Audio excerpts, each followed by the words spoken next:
Hello दोस्तों, स्वागत है आपका स्टडी नॉन स्टॉप में। दोस्तों, इस वीडियो में हम डिस्कस करेंगे 13 जनवरी के सभी इंपॉर्टेंट करंट अफेयर्स।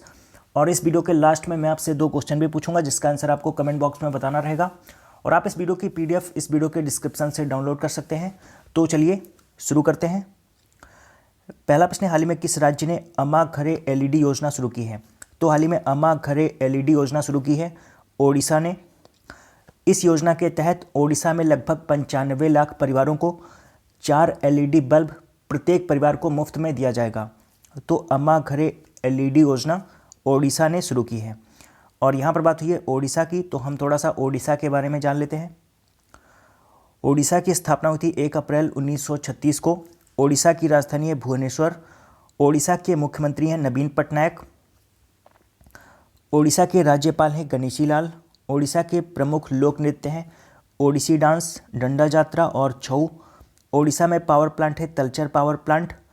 ओडिशा के प्रमुख स्थान हैं कोणार्क का सूर्य मंदिर। कोणार्क का सूर्य मंदिर, इसे ब्लैक पगोड़ा भी कहा जाता है। ओडिशा में है जगन्नाथ मंदिर जो कि पुरी में स्थित है, और गुंदिचा घर मंदिर ये भी पुरी में स्थित है। और ओडिशा में है खंडगिरी गुफाएं और उदयगिरी गुफाएं। ओडिशा के प्रमुख राष्ट्रीय पार्क हैं भीतरकनिका राष्ट्रीय पार्क और सिमलीपाल राष्ट्रीय पार्क। ओडिशा का प्रमुख बांध है हीराकुंड बांध। हीराकुंड बांध ये महानदी पर बना हुआ है और ये दुनिया का सबसे लंबा बांध है। ओडिशा में झील है चिल्का झील। ओडिशा में जिले हैं 30। ओडिशा में लोकसभा सीट है 21 और राज्यसभा सीट है 10। अगला प्रश्न है, व्यापार विकास और संवर्धन परिषद की चौथी बैठक कहाँ आयोजित की गई? तो व्यापार विकास और संवर्धन परिषद की चौथी बैठक नई दिल्ली में आयोजित की गई और इसकी अध्यक्षता केंद्रीय वाणिज्य और उद्योग और नागरिक उड्डयन मंत्री सुरेश प्रभु ने की। और व्यापार विकास और संवर्धन परिषद, इसकी स्थापना 2015 में की गई थी। अगला प्रश्न है, राष्ट्रीय मानवाधिकार आयोग के महासचिव के रूप में किसे नियुक्त किया गया है? तो राष्ट्रीय मानवाधिकार आयोग के महासचिव के रूप में जयदीप गोविंद को नियुक्त किया गया है। ये जो आपको इमेज में दिखाई दे रहे हैं यही है जयदीप गोविंद, और इन्हें राष्ट्रीय मानवाधिकार आयोग के महासचिव के रूप में नियुक्त किया गया है। राष्ट्रीय मानवाधिकार आयोग, इसकी स्थापना हुई थी 12 अक्टूबर 1993 को। 12 अक्टूबर 1993 को राष्ट्रीय मानवाधिकार आयोग की स्थापना हुई थी। और राष्ट्रीय मानवाधिकार आयोग के अध्यक्ष हैं HL दत्तू। राष्ट्रीय मानवाधिकार आयोग के अध्यक्ष हैं HL दत्तू और राष्ट्रीय मानवाधिकार आयोग का महासचिव नियुक्त किया गया है जयदीप गोविंद को। और मानवाधिकार, विश्व मानवाधिकार दिवस 10 दिसंबर को मनाया जाता है, तो ये भी आप याद रखिए, विश्व मानवाधिकार दिवस 10 दिसंबर को मनाया जाता है। अगला प्रश्न है, यूएसए के उप राष्ट्रीय सुरक्षा सलाहकार के रूप में किसे नियुक्त किया गया है? तो यूएसए के उप राष्ट्रीय सुरक्षा सलाहकार के रूप में नियुक्त किया गया है चार्ल्स कुपरमैन को। ये जो आपको इमेज में दिखाई दे रहे हैं यही है चार्ल्स कुपरमैन, और अमेरिका के राष्ट्रपति डोनाल्ड ट्रंप ने इन्हें यूएसए के उप राष्ट्रीय सुरक्षा सलाहकार के रूप में नियुक्त किया है। अगला प्रश्न, विदेश मंत्री सुषमा स्वराज ने प्रथम भारत मध्य एशिया वार्ता में भाग लेने के लिए किस देश की 2 दिवसीय यात्रा शुरू की है? तो विदेश मंत्री सुषमा स्वराज ने प्रथम भारत मध्य एशिया वार्ता में भाग लेने के लिए उज्बेकिस्तान की 2 दिवसीय यात्रा शुरू की है। मैंने आपको बताया था प्रथम भारत मध्य एशिया वार्ता ये उज्बेकिस्तान के समरकंद शहर में आयोजित की जाएगी।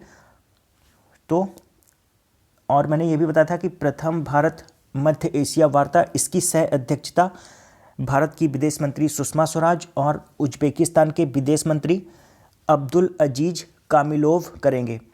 तो प्रथम भारत मध्य एशिया वार्ता में भाग लेने के लिए विदेश मंत्री सुषमा स्वराज ने उज्बेकिस्तान की 2 दिवसीय यात्रा शुरू की है। उज्बेकिस्तान की राजधानी है ताशकंद और उज्बेकिस्तान की करेंसी है सोम। अगला प्रश्न है, राष्ट्रीय युवा दिवस कब मनाया जाता है? तो राष्ट्रीय युवा दिवस ये मनाया जाता है 12 जनवरी को। 12 जनवरी 1863 में स्वामी विवेकानंद का जन्म हुआ था। तो स्वामी विवेकानंद के जन्मदिन को राष्ट्रीय युवा दिवस के रूप में मनाया जाता है। और स्वामी विवेकानंद कई बार एग्जाम में पूछा जाता है, इनके गुरु का नाम क्या था? तो याद रखिए स्वामी विवेकानंद के गुरु का नाम था रामकृष्ण परमहंस। और 12 जनवरी 2019 को स्वामी विवेकानंद की 156वीं जयंती है। तो राष्ट्रीय युवा दिवस ये 12 जनवरी को मनाया जाता है। और यहाँ पर ऑप्शन में मैंने लिखा है 9 जनवरी को मनाया जाता है भारतीय प्रवासी दिवस, और 25 जनवरी को मनाया जाता है राष्ट्रीय मतदाता दिवस। अगला प्रश्न, हाल ही में किसने national stock exchange of India limited के अध्यक्ष के पद से इस्तीफा दे दिया है? तो हाल ही में national stock exchange of India limited के अध्यक्ष के पद से इस्तीफा दे दिया है अशोक चावला ने। ये जो आपको इमेज में दिखाई दे रहे हैं यही है अशोक चावला, और इन्होंने national stock exchange of India limited के अध्यक्ष के पद से इस्तीफा दे दिया है। National stock exchange of India limited ये मुंबई में स्थित है। अगला प्रश्न, EIU डेमोक्रेसी इंडेक्स 2018 में किस देश ने शीर्ष स्थान प्राप्त किया है? तो EIU डेमोक्रेसी इंडेक्स 2018 में शीर्ष स्थान प्राप्त किया है नॉर्वे ने। EIU डेमोक्रेसी इंडेक्स, इसमें 167 कंट्रीज़ को शामिल किया गया है, और उनमें लोकतंत्र यानी कि डेमोक्रेसी की स्थिति कैसी है इसके आधार पर उन कंट्रीज़ को रैंक किया गया है। तो इसमें पहले स्थान पर है नॉर्वे, और इसमें दूसरे स्थान पर है आइसलैंड, तीसरे स्थान पर है स्वीडन। और अगर बात की जाए इसमें भारत कौन से स्थान पर है, तो इसमें भारत की रैंक है 42वीं रैंक। भारत है इसमें 42वें स्थान पर। तो इसमें पहले स्थान पर है नॉर्वे। नॉर्वे की राजधानी है ओस्लो। ओस्लो नॉर्वे की राजधानी है। नॉर्वे की करेंसी है क्रोन, और नॉर्वे की प्रधानमंत्री हैं इरना सोलबर्ग, जो कि अभी हाल ही में भारत की यात्रा पर आई हुई थी। इरना सोलबर्ग जो कि नॉर्वे की प्रधानमंत्री हैं, ये अभी हाल ही में भारत की यात्रा पर आई हुई थी। अगला प्रश्न है, रेणुकाजी बहुउद्देशीय बांध परियोजना के लिए कितने राज्यों ने समझौते पर हस्ताक्षर किए हैं? तो रेणुकाजी बहुउद्देशीय बांध परियोजना के लिए 6 राज्यों ने समझौते पर हस्ताक्षर किए हैं, और जिन 6 राज्यों ने समझौते पर हस्ताक्षर किए हैं उनके नाम भी मैं आपको बता देता हूँ। तो उत्तर प्रदेश, हरियाणा, हिमाचल प्रदेश, दिल्ली, राजस्थान और उत्तराखंड, इन 6 राज्यों ने रेणुकाजी बहुउद्देशीय बांध परियोजना के लिए समझौते पर हस्ताक्षर किए हैं। अगला प्रश्न, इसरो के चेयरमैन डॉक्टर के सिवन की घोषणा के अनुसार भारत कब तक अंतरिक्ष में मानवयुक्त मिशन गगनयान लॉन्च करेगा? तो इसरो के चेयरमैन डॉक्टर के सिवन की घोषणा के अनुसार भारत दिसंबर 2021 तक अंतरिक्ष में मानवयुक्त मिशन गगनयान लॉन्च करेगा। गगनयान मिशन के तहत भारत 3 अंतरिक्ष यात्रियों को 7 दिनों के लिए बाहरी अंतरिक्ष में भेजेगा।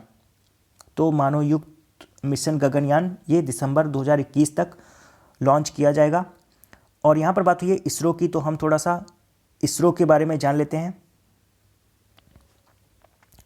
इसरो का फुल फॉर्म है Indian space research organisation. ISRO की स्थापना हुई थी 15 अगस्त 1969 में। इसरो का हेडक्वार्टर है बेंगलोर, कर्नाटक में, और इसरो के वर्तमान चेयरमैन हैं के सिवन। अगला प्रश्न, institute of company secretaries of India के द्वारा किसे लाइफ टाइम अचीवमेंट अवार्ड से सम्मानित किया गया? तो institute of company secretaries of India के द्वारा लाइफ टाइम अचीवमेंट अवार्ड से सम्मानित किया गया है आदि गोदरेज को। आदि गोदरेज ये गोदरेज समूह के अध्यक्ष हैं, तो इन्हें institute of company secretaries of India के द्वारा लाइफ टाइम अचीवमेंट अवार्ड से सम्मानित किया गया है। अगला प्रश्न, हाल ही में एलबी मोरकल ने क्रिकेट के सभी प्रारूपों से संन्यास की घोषणा की। वे किस देश के खिलाड़ी हैं? तो एलबी मोरकल ये दक्षिण अफ्रीका के खिलाड़ी हैं, और इन्होंने भी हाल ही में क्रिकेट के सभी प्रारूपों से संन्यास की घोषणा की है। और यहाँ पर बात हुई दक्षिण अफ्रीका की। दक्षिण अफ्रीका की राजधानी है प्रीटोरिया, और दक्षिण अफ्रीका की करेंसी है रैंड। दक्षिण अफ्रीका के राष्ट्रपति हैं साइरिल रामफोसा। दक्षिण अफ्रीका के राष्ट्रपति हैं साइरिल रामफोसा, और याद रखिए साइरिल रामफोसा ये भारत के गणतंत्र समारोह 2019 में मुख्य अतिथि होंगे। तो याद रखिए साइरिल रामफोसा गणतंत्र समारोह 2019 के लिए भारत के मुख्य अतिथि होंगे। अगला प्रश्न है, यस बैंक के गैर कार्यकारी अंशकालिक अध्यक्ष के रूप में किसे नियुक्त किया गया है? तो यस बैंक के गैर कार्यकारी अंशकालिक अध्यक्ष के रूप में ब्रह्मदत्त को नियुक्त किया गया है। ये जो आपको इमेज में दिखाई दे रहे हैं यही है ब्रह्मदत्त, और इन्हें यस बैंक के गैर कार्यकारी अंशकालिक अध्यक्ष के रूप में नियुक्त किया गया है। और यहाँ पर बात हुई है यस बैंक की स्थापना हुई थी 2004 में। यस बैंक का मुख्यालय मुंबई में, और यस बैंक के वर्तमान एमडी और सीईओ हैं राणा कपूर। और यस बैंक की टैगलाइन है experience our expertise. Experience our expertise Yes Bank की टैगलाइन है। और कल मैंने आपसे 2 प्रश्न पूछे थे। पहला प्रश्न मैंने पूछा था, प्रधानमंत्री नरेंद्र मोदी ने हाल ही में कहाँ पर गंगा जल परियोजना का उद्घाटन किया? तो इसका सही आंसर था ऑप्शन सी, आगरा में। और दूसरा प्रश्न मैंने पूछा था, विश्व हिंदी दिवस कब मनाया जाता है? तो इसका सही आंसर था ऑप्शन ए, 10 जनवरी को। और कुछ लोगों ने इसका आंसर 14 सितंबर दिया है। तो आपको बता दूं कि 14 सितंबर को राष्ट्रीय हिंदी दिवस मनाया जाता है। तो याद रखिए, इसमें बहुत कन्फ्यूजन हो जाती है। विश्व हिंदी दिवस ये 10 जनवरी को मनाया जाता है, और राष्ट्रीय हिंदी दिवस ये 14 सितंबर को मनाया जाता है। और आज आपका पहला प्रश्न है, इनमें से किसे confederation of African football player of the year नामित किया गया? ये आपका आज का पहला प्रश्न है। और आज आपका दूसरा प्रश्न है, हाल ही में जीएसटी परिषद की बैठक में लिए गए निर्णय के अनुसार अब कितने लाख रुपए तक की वार्षिक कारोबार वाली कंपनियां जीएसटी नेट से बाहर रहेंगी? तो इन दोनों प्रश्नों का आंसर आपको कमेंट बॉक्स में बताना है। तो दोस्तों, आशा करता हूं कि आपको ये वीडियो पसंद आया होगा। अगर आपको ये वीडियो पसंद आया तो आप इसे लाइक और शेयर जरूर करिए।